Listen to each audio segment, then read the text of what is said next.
I froze when I saw Amber standing at my door with 2 big suitcases. Evan was right behind her, smiling like he owned the place. My first thought was that maybe they had come too early, maybe they were staying the night after the housewarming. But then Amber spoke, and her words cut through the air like a knife. Dad said this place is ours now. Didn't he tell you? I laughed at first, waiting for the punchline. But she didn't laugh back. Her face was serious, cold even. Evan just stood there, nodding, as if it all made sense. My stomach dropped. What are you talking about? I asked, trying to keep my voice calm. Amber crossed her arms. Dad said he talked to the bank and made some arrangements. This house is supposed to be ours. You can stay for now, but we're moving in. I felt my throat tighten. My name was on every paper, every loan, every check. I had worked for years to buy this house. It didn't make sense. Just then, the doorbell rang again. My dad, Frank Bennett, walked in like he owned the place too. He smiled, hugged Amber, and barely looked at me. "Laura, honey," he said casually, "Amber and Evan are going to be staying here for a while. You've got plenty of space." I stood there, speechless. "Dad, this is my house," I finally said. He sighed like I was being difficult. "Amber and Evan are starting a family. You don't need all this room. It's better for everyone this way." I could feel my hands shaking. They all acted like this was normal, like I was supposed to just hand over the home I worked for. I wanted to scream, but instead I forced a smile. "Sure," I said quietly. "Let's eat first. We'll talk later." I went to the kitchen and took a deep breath. My mind was spinning. This couldn't be happening. I had invited them over to celebrate a new beginning, not to have it taken from me. But something in Amber's tone told me this wasn't a misunderstanding. It was a plan. At dinner, she and Evan talked about how they'd decorate the guest room and turn the second bedroom into a nursery. Dad nodded along proudly. I barely touched my food. I just watched, listening carefully. When they left the table, I slipped into my office and checked my phone for messages from the bank, from the realtor, anything. Nothing had changed. The house was still legally mine. But as I listened to Amber laughing in the living room, already acting like she owned it, a cold anger began to rise inside me. I didn't know how yet, but I was going to make sure they regretted ever trying to steal what I had built. That night, as the lights went out and they settled in the guest room, I lay awake staring at the ceiling. The house that had finally felt like home now felt like a battlefield. Amber reached into her purse and pulled out a folded paper. She spread it on the table like she was revealing some grand prize. "This is the property transfer agreement," she said with a smug look. "Dad already handled everything." I leaned over and looked at it. It had my name on it, but the signature at the bottom wasn't mine. My heart started pounding. I couldn't believe what I was seeing. I looked up at her, but she just shrugged, pretending like it was all official. "This isn't real," I said quietly. "You forged this." She tilted her head and smiled in that fake sweet way she always did when she thought she had the upper hand. "No, Laura. Dad took care of it. You don't have to worry."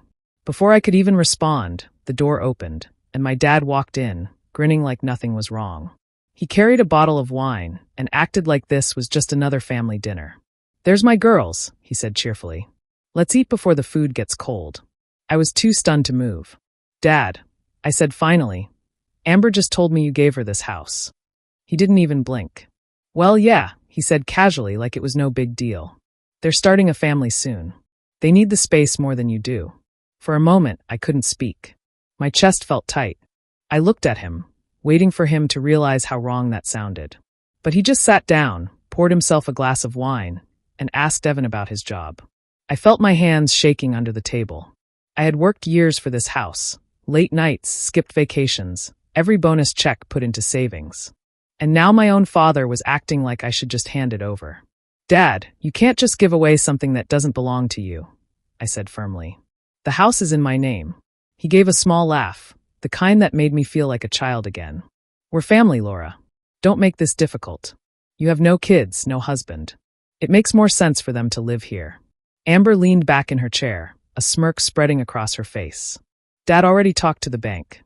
It's basically done." I looked at her and then at him. My pulse was racing, but I stayed quiet. There was no point arguing. I could see it in their faces. They had already decided. I forced myself to take a deep breath. Fighting them right then would only make things worse. I needed to think, to figure out what they'd done and how far they'd gone. So I smiled faintly, pretending to accept it. "If that's what you believe, Dad, I said softly. Then we'll see how it goes. Inside, though, something shifted.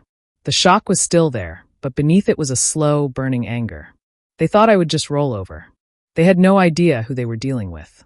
That night, I promised myself I wouldn't lose what I built. Not to them. Not ever. That night, I couldn't close my eyes. I could hear Amber and Evan laughing in the guest room, talking like they already lived there. Every sound made my stomach twist tighter. I sat on my bed, staring at the ceiling, replaying everything that had happened. None of it felt real. My own father had sided with them, and they were sleeping peacefully under my roof. I got up quietly and turned on my laptop. I opened my files, property documents, bank statements, everything related to the house. I needed to make sure nothing had changed. I checked the deed first. My name was still there, clear and legal. I checked the mortgage, still under me. The relief lasted only a second before something else caught my attention. There was a notification from my bank about a failed wire transfer. It had been attempted 2 days ago. Someone had tried to move almost $15,000 out of my account. My heart started pounding. I knew I hadn't done that. I opened the details and saw something that made my hands go cold. The login had come from my father's old email address, the one he used when helping me fill out forms during the closing process. He still had access. I sat there for a long time, staring at the screen. It wasn't just about the house anymore. They were trying to drain me completely. My own family was trying to take everything I had worked for. The thought made me sick. I wanted to confront them right then, but I stopped myself. I knew how that would go. They'd play innocent, twist the story, make me look crazy. Amber was good at that. She had been doing it since we were kids. Dad would back her, and I'd end up being the emotional one. So instead, I took screenshots of everything. Every email, every notification, every log. I backed up my files onto a flash drive and hid it in the lining of my purse. Then I took pictures of all my important documents, deed, mortgage, closing statements, and emailed them to myself for safekeeping. Around midnight, I heard Amber walking down the hall. I quickly turned off my laptop and pretended to be asleep. She peeked into my room for a second before closing the door. I stayed still until I heard her footsteps fade. Once she was gone, I opened my phone and started writing everything down. Dates, times, what each of them said, every strange thing that had happened since the housewarming. I didn't know exactly what I was building, but I knew I'd need it later. By morning, I had made up my mind. I would act normal. I'd smile, I'd nod, I'd let them think they were winning. But behind the scenes, I'd collect everything I needed to expose them. They thought I was naive and weak. They had no idea I was already planning how to destroy their entire scheme. Quietly, one step at a time. The next week felt like living in someone else's house. Amber and Evan moved around like they owned the place. On the second day, I came home from work and found my living room completely rearranged. My favorite reading chair was gone. The family photos I'd hung on the wall were packed into a box, and their wedding picture sat on the mantel instead. When I asked about it, Amber just smiled. "We're making it feel more like home," she said, as if that made sense.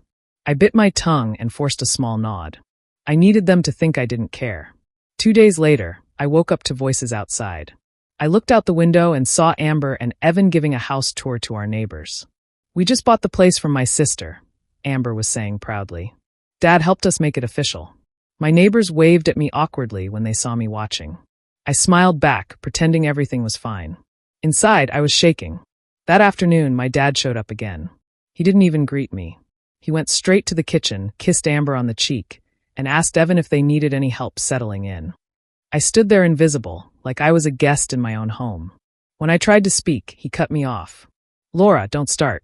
Let's keep things peaceful," he said sharply. I learned to keep quiet. I started recording every conversation on my phone, quietly, discreetly. When they made comments about taking over soon, I saved them. When they insulted me or mocked how slow I was to accept the change, I wrote it down. Every sneer, every small jab went into a folder on my laptop labeled House File. At night, I took photos of the changes they made. Amber's clothes hanging in my closet, their toothbrushes on my sink, the mail they redirected to my address under their names. I even took pictures of my dad's car parked outside almost every night. I wanted to make sure there was no denying who was there and how long they stayed. They had no idea I was watching, collecting, building. They thought I was still that quiet, obedient daughter who would just accept whatever they decided. I smiled when they bragged about the nursery plans. I nodded when my dad said, "It's all working out." But inside, I was counting down the days until I'd be ready. Every night before bed, I looked at the file on my computer and whispered to myself, "Not yet." I wanted to wait until I had enough evidence that they couldn't twist it, couldn't lie their way out. By the end of the week, I had hundreds of photos, voice recordings, and messages saved. I felt calmer now, more focused. They thought they had taken control, but the truth was, they had already handed me everything I needed to destroy them. They just didn't know it yet. I found Michelle Harris online and made an appointment the next day. She met me in a small office and listened without interrupting as I laid out the timeline and handed her the folder I had built. When she opened the folder, her face changed. She pointed to the paper Amber had shown and said, "This isn't just rude, it's criminal." Michelle explained things in plain language. First, we needed to prove the signature was fake. She recommended a private handwriting expert who could compare the signature on the transfer paper to my real signatures from the closing documents. She also wanted to trace the attempted wire transfer and any logins that showed who had accessed my accounts. I felt a little calmer hearing a plan. We called the bank together. Michelle was direct and firm. She asked them to place a fraud alert on my accounts and to keep all logs intact. The bank said they would open an internal review and preserve the records. Michelle told me to expect slow, careful work, and to keep every email and text I received from Amber, Dad, or Evan. She said even small messages could matter. Next, Michelle arranged for the handwriting expert to examine the document. The expert compared my signature on the deed and my mortgage paperwork with the signature on the transfer paper. Within days, we had a written statement saying the signatures were not a match. That report felt like the first real crack in their story. While the expert worked, Michelle filed paperwork to start both civil and criminal proceedings. For the criminal side, she helped me draft a complaint that laid out the attempted wire transfer, the forged document, and the steps Amber and Evan were taking to occupy the house. She explained how identity theft and fraud cases often start slowly, with banks and police needing clear proof before moving forward. For the civil side, she prepared documents that would protect my ownership rights and asked the court to stop any further attempts to claim the house. Michelle also subpoenaed internet logs through a process that involved the ISP. The logs showed a login attempt from an IP address tied to Dad's account on the days the wire transfer was attempted. Seeing that connection made something inside me settle. The doubt I'd carried since the housewarming eased into a hard, useful anger. She advised me to keep my behavior careful. Don't confront them in ways that could be twisted. Let law and evidence do the work. She prepared a cease and desist letter that demanded they stop claiming ownership and to return any personal items they'd taken. The letter warned them that if they didn't comply, legal action would follow immediately. Michelle said the letter had two jobs: warn them and force a reaction that we could document. We filed the complaints and handed the evidence packet to the district attorney's office the following week. Michelle told me the DA would review everything and decide on prosecution. She also reached out to the title company to verify the closing records and to place a flag on the title to prevent any transfers. After all the filings, I finally felt like I wasn't the only one fighting. The folder on my desk was no longer just proof, it was a weapon. Michelle smiled once and said, "Now we wait for them to trip. They already gave us everything we need." I went home that night exhausted but oddly peaceful. I had done the hard work. The rest, I told myself, was out of my hands, and in legal hands that would not let this go. That weekend, I woke up to the smell of smoke from the grill. When I looked outside, I froze. Amber and Evan were setting up tables and chairs in the backyard, balloons tied to the fence, food laid out everywhere. Evan was flipping burgers, and Amber was on the phone inviting more people. It took me a few seconds to understand. They were throwing a barbecue. In my backyard. I walked outside, trying to stay calm. "What's going on here?" I asked. Amber turned to me with that same fake smile. "It's just a family get-together," she said cheerfully. "You don't mind, do you?" Dad said it's fine. Before I could respond, I saw my father walking in through the side gate, holding a cooler. He looked right at me and shook his head. "Don't make a scene, Laura," he said. "We're just having a little cookout. You should be grateful we're keeping the family close." Grateful. The word stung. I took a deep breath and said quietly, "You didn't ask me." Dad's expression hardened. "You're being ungrateful again," he said, his voice sharp. "After everything we've done for you, this is how you act?" They're starting a family. You should be helping, not causing trouble. Evan laughed, taking a sip of beer. If you were smarter, Dad wouldn't have to fix your messes, he said, loud enough for everyone to hear. I felt my face grow hot, but I didn't let it show. I just smiled slightly and nodded. You're right, I said softly. Go ahead, enjoy the day. As I walked back inside, my hand was steady even though my chest felt heavy. I had my phone in my pocket, recording everything they said. Every insult, every comment, they had no idea I was saving it all. From my kitchen window, I watched them laugh and eat as if they hadn't just humiliated me in front of neighbors. My dad clapped Evan on the back, proud and relaxed. Amber looked so pleased with herself. It made me sick to see them using my home like a trophy. Later that evening, I called Michelle. I told her what had happened. She didn't sound surprised. Good, she said. Let them keep going. Every extra day they stay there makes the case stronger. They're showing clear intent. They're not just mistaken, they're taking over. I wanted to believe her, but it didn't make it easier. It hurt watching my family treat me like I didn't matter. I walked through my own house feeling like a guest, my stomach tight every time I saw their things spread around. At night, I sat alone on the edge of my bed. I could still hear their laughter echoing through the walls. It made me realize that whatever love I still had for them was disappearing fast. They had crossed a line, and there was no going back. I promised myself that when it ended, and I knew it wouldn't just be over for them. It would be a lesson they'd never forget. Monday morning came quietly, but I knew it was going to be the day everything changed. Michelle had arranged everything with the sheriff's office. I didn't have to lift a finger. Around 10, 2 patrol cars pulled up outside the house. I stood by the window, my heart racing, as the officers stepped out, holding official envelopes. Amber was in the living room, scrolling on her phone, when they knocked. She opened the door with a smile, probably expecting a delivery. But when she saw the uniforms, her face drained of color. One of the deputies spoke calmly.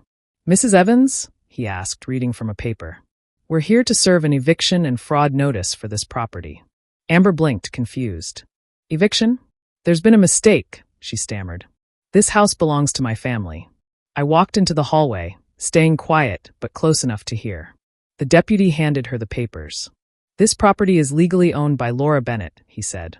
"And this notice includes pending charges related to forged documents and attempted identity theft." Evan came rushing in, puffed up like always. "You can't just throw us out," he shouted. "We have rights." The second officer handed him his own copy of the documents. "You'll see the details there," he said firmly. "The transfer agreement you presented was verified as falsified. The signature doesn't match, and the investigation has traced related activity to your father-in-law's network." Amber turned toward me, her eyes wide. "You did this?" she hissed. I looked her straight in the eye. "No," I said quietly. "You did this to yourself." Right then, my dad pulled up. He got out of his truck looking angry and stormed toward the porch. "Laura, what are you doing?" he yelled. "You're turning family into enemies." The deputy stepped between us and handed him a notice too. "Sir, you've been named in the investigation. Please stand back." He froze as the officer read aloud the list of charges: fraud, forgery, and attempted identity theft. The words hung in the air. Dad's expression went from rage to shock. He didn't say another word. Amber started crying, insisting she didn't know anything about fake papers.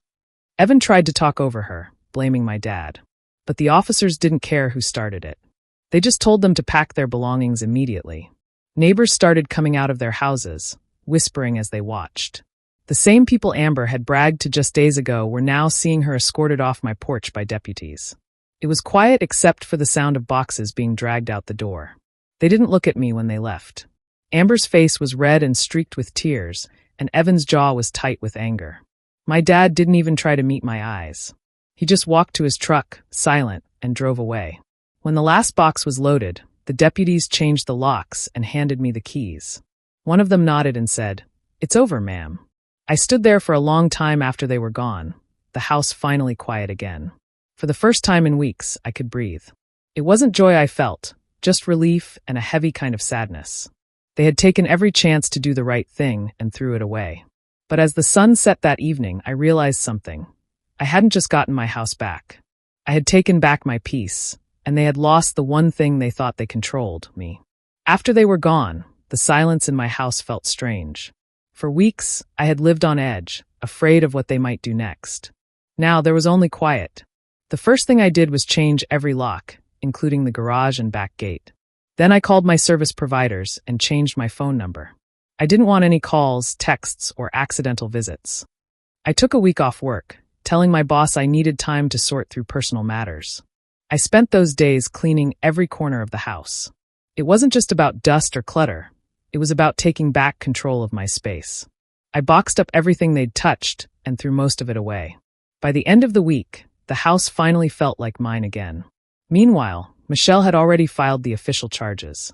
She sent me copies of everything: fraud, forgery, and identity theft.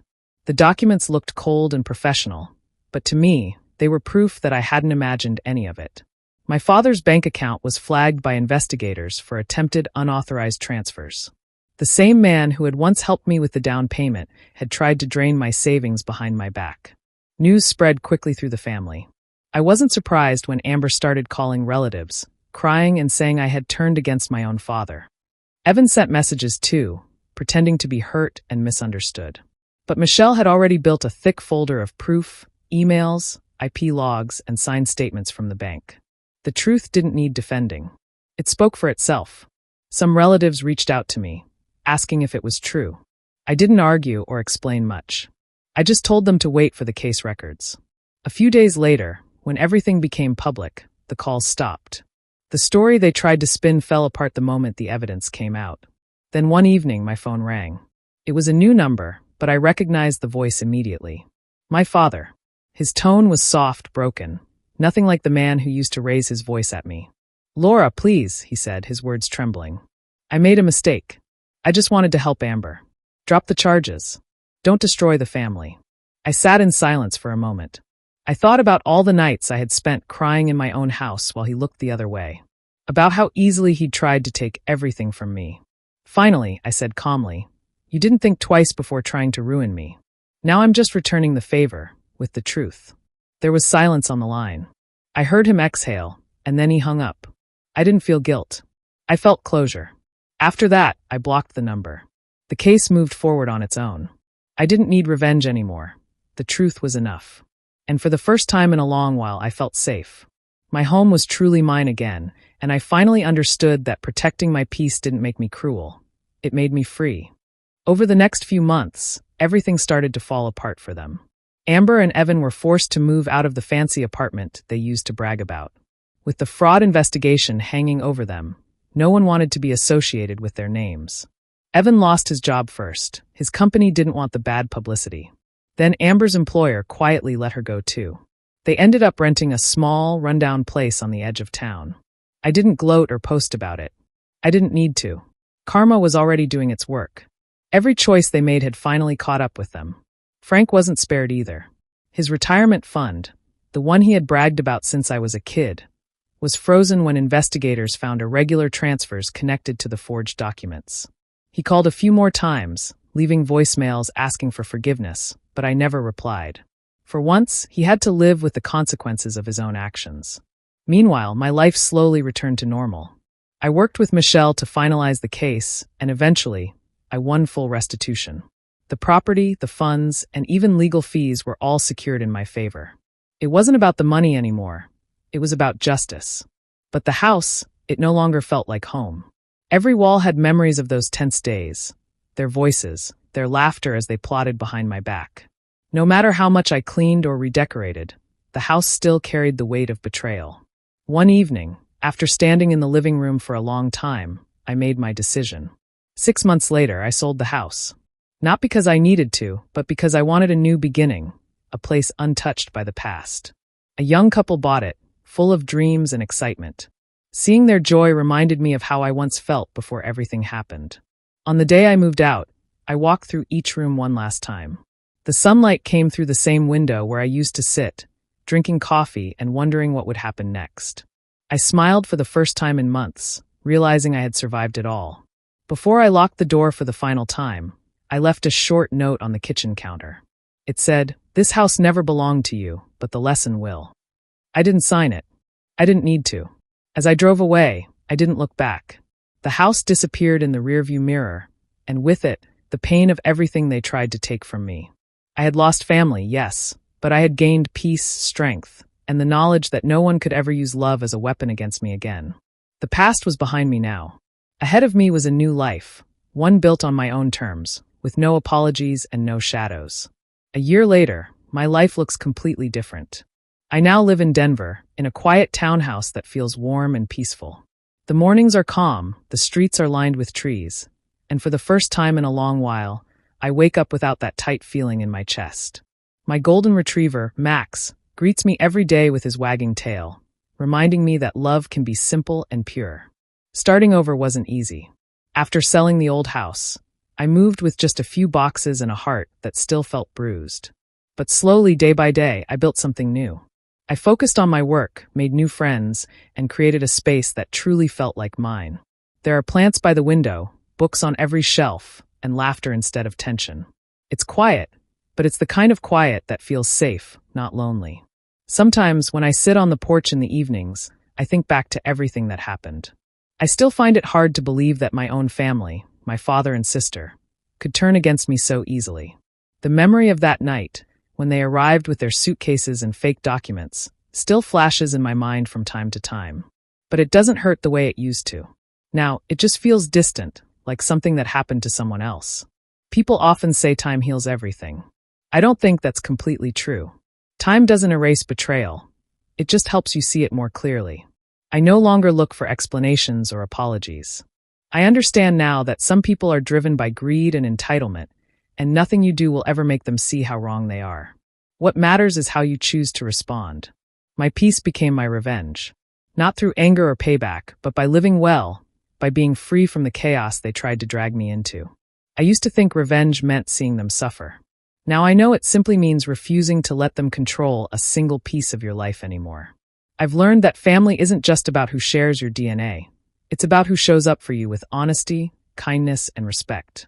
The people who stand by you when you have nothing, not the ones who try to take everything when you finally succeed. When I look around my home now, I see the life I built on my own. I see strength where pain once lived. That night they tried to steal my house could have broken me. But instead, it became the night I took my power back. As Max curls up beside me and I sip my evening tea, I feel something I once thought I'd never have again, peace. And in that peace, I found everything I was ever searching for.